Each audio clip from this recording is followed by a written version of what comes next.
పవన్ కళ్యాణ్ గారు రెచ్చగొట్టే సినిమా డైలాగులు ఎలా ఉంటాయో నిన్న కూడా మనం చూసాం. ఏం భయపడతామా అంటారు. ఇంటికాడ ఎవడో మందు తాగుతుంటేనే భయపడిపోయారు గతంలో పవన్ కళ్యాణ్ గారు.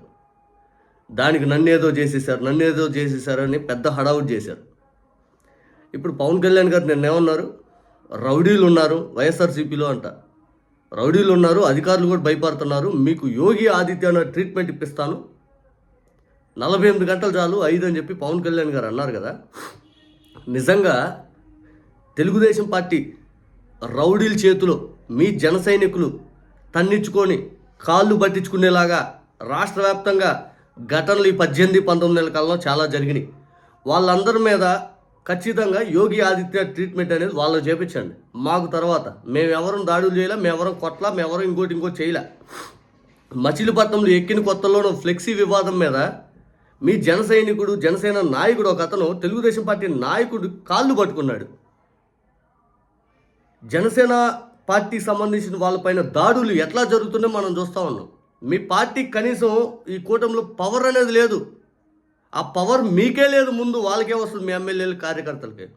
లేటెస్ట్గా యోగి ఆదిత్యనాథ్ ట్రీట్మెంట్కి సంబంధించి నిన్న పవన్ కళ్యాణ్ గారు మాట్లాడాక ఈరోజు యోగి ఆదిత్యనాథ్ గారి ట్రీట్మెంట్ తెలుగుదేశం పార్టీ నాయకులు ఒక జన సైనికుడు ఇంటి మీదకి వెళ్ళి దాడి చేసి 40 మంది వెళ్ళి ఆడవాళ్ళు అంటే ఆ బాధితుడి తల్లి, ఆ బాధితుడి చెల్లి, అతన్ని పిచ్చి కొట్టి బ్లేడ్లతో కోసి ఇల్లంతా ధ్వంసం చేసి ఈరోజు అంత బాధపడుతూ అతను ఒక వీడియో రిక్వెస్ట్ అనేది పవన్ కళ్యాణ్ గారికి పెట్టడం జరిగింది. పవన్ కళ్యాణ్ గారు దాని మీద ఏ రకమైన చర్యలు తీసుకుంటారో చూడాలి. ఎందుకంటే ఆయన యోగి ఆదిత్యనాథ్ ట్రీట్మెంట్ అని చెప్పి సినిమా డైలాగులు మాకు చెప్పడం కాదు, ముందు మీ వాళ్ళని కాపాడుకో. ఆ టీడీ బోల్ చేతుల నుంచి తన్నుకొని తలకలు పోసుకొని మీ వాళ్ళు అల్లాడిపోతా ఉన్నారు. మమ్మల్ని ఇప్పుడు రెచ్చగొట్టి మేము ఏదైనా అంటే ఇదిగో నన్ను అన్నారు అని చెప్పి రెచ్చగొట్టే ప్రయత్నాలు చేస్తూ ఉన్నాం. నిన్ను ఎవరేం అనాల్సిన పనిలా, నువ్వు ఇచ్చిన హామీలు ప్రజలు అమలు చేయకపోతే వాళ్ళే చూసుకుంటారు. మీ వాళ్ళకి న్యాయం చేయకపోతే ముందు వాళ్ళే చూసుకుంటారు. ఒకసారి యువకుడి బాధ చూడండి, పవన్ కళ్యాణ్ గారికి పెట్టినటువంటి రిక్వెస్ట్. నా పేరు శివశంకర్, అది అక్రిమండలం మంచిది. మేము డ్రైనేజీ గురించి కొంచెం ఇబ్బందిగా ఉంటే పంచాయతీలు అడిగాము, ఎవరు పట్టించుకోకపోతే మా సొంత డబ్బులతో పెట్టుకున్న తర్వాత మా ఇంటి పక్కన చక్కని చెట్టు ధర్మారావు, కేత జగదీశు, అలాగే సీరపడిన రాంబాబు వీళ్ళు గొడవకి వచ్చారు. గొడవ వస్తే మేము వెళ్ళి మాట్లాడడం, మాకు ఇంత అయింది, మాకు ఇంత ఇవ్వండి, మేము కడుక్కుంటాం అన్నాం. తర్వాత వీళ్ళ వైపు భగవాన్ పూతరేకులు సిరగాని నాగు గారు సపోర్ట్ చేసి ఆమె పోలీస్ స్టేషన్ మీద నా మీద 3 కేసులు పెట్టించారు.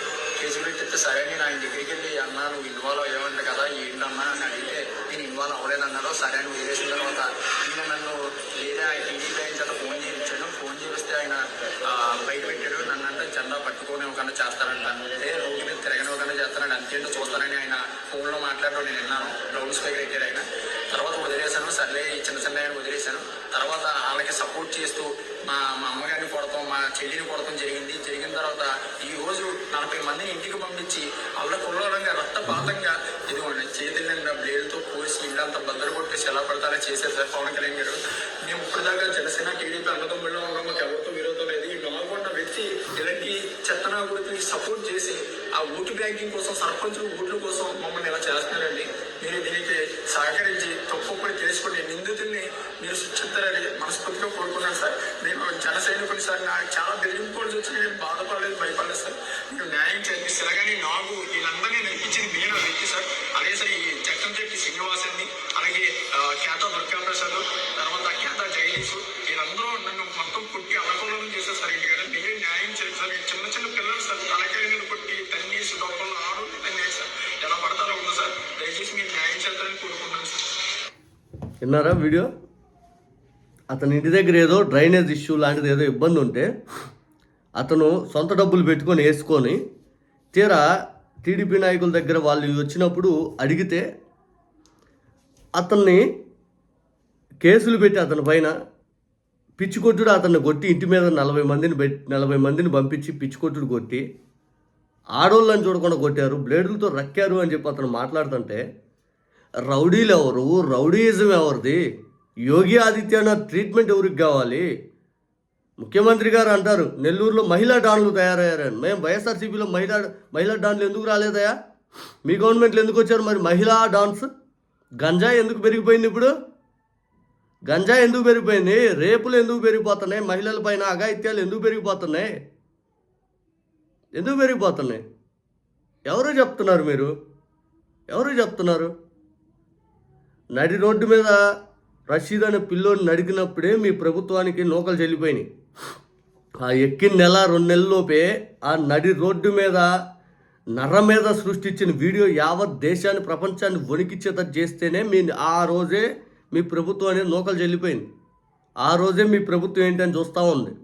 ఇక రెడ్ బుక్కులు ఈఆర్ఆర్చికలు అన్నీ చూసి యోగి ఆదిత్యనాథ్ ట్రీట్మెంట్ అట. మరి Yogi Adityanath treatment start count అంటే ఇంక మేము కూడా చూద్దాం లెక్కలేంగా. ఇంకెన్ని కావాలంటండి? రోజుకు ఒకటి కాదు, రోజుకు 100 జరుగుతాయి. రోజుకు 100 జరుగుతాయి. ఎన్ని కావాలంటే చెప్పమని చెబుతాం. అట్లా రోజు పేపర్ తీస్తే చాలు, మీ స్వయంగా మిమ్మల్ని సపోర్ట్ చేసే పేపర్లు తీసినా చాలు. కొత్త పేపర్లు ఎత్తుక్కొని వచ్చి చూపించాల్సిన పనిలే. మిమ్మల్ని సపోర్ట్ చేసే పేపర్లు చూస్తేనే అయ్యే చదువుతాయి రోజుకి ఎన్ని అని. ఇవన్నీ ఇంక సోషల్ మీడియాలో రోజుకో వీడియో వస్తుంది. ఇవన్నీ ముందు వాటి మీద చర్యలు తీసుకొని ఆ తర్వాత యోగి ఆదిత్య ముందు టీడీపీ వాళ్ళ మీద ప్రయోగించు. నువ్వు నిన్ను నమ్మినందుకు మీ వాళ్ళకి న్యాయం చేయలే. తెలుగుదేశం పార్టీ చంద్రబాబు నాయుడు గారి మీద ప్రేమతోటి అభిమానంతో ఆయన దగ్గర మార్కులు నేర్పించుకోవడానికి నువ్వు ఇవన్నీ నాటకాలు ఆడతావు. రెచ్చగొట్టే ప్రయత్నాలు. ఈ రెచ్చగొట్టే ప్రయత్నాల ద్వారా ఏమన్నా ఈ రాష్ట్రానికి ప్రయోజనాలు ఉందా? నువ్వు ఇచ్చిన హామీలు నెరవేర్చు. ముందు నువ్వు చెప్పిన ప్రతి మాట గుర్తు తెచ్చుకొని, నేను ఆ రోజు చెప్పాను చంద్రబాబు నాయుడు గారు నమ్మకపోయినా నన్ను నమ్మేయండి అన్నాను. మరి నన్ను నమ్మేసినప్పుడు నేను బాధ్యత తీసుకోవాలి కదా. చంద్రబాబు నాయుడు గారు గట్టిగా ఏంటి పరిస్థితిని గట్టిగా అడిగి చేపించు. ఏదో మా ముందు మీడియా ముందు తప్పులు ఎత్తుతున్నట్టు మళ్ళీ వచ్చేసి చంద్రబాబు నాయుడు గారు దాన్ని పాస్ చేసుకున్నట్టు ఉంటుంది.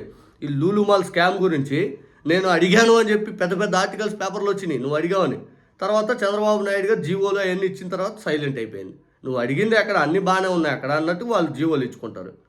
ఇది ఒక గేమ్ ఆడుతున్నారు. నీది ఒక రూపాయికి కూడా ఈ గవర్నమెంట్లో నీది అసలు చెల్లుబాటు లేకుండా చేస్తూ ఉన్నావు. ఉపయోగం ఏముంది నీ ద్వారా?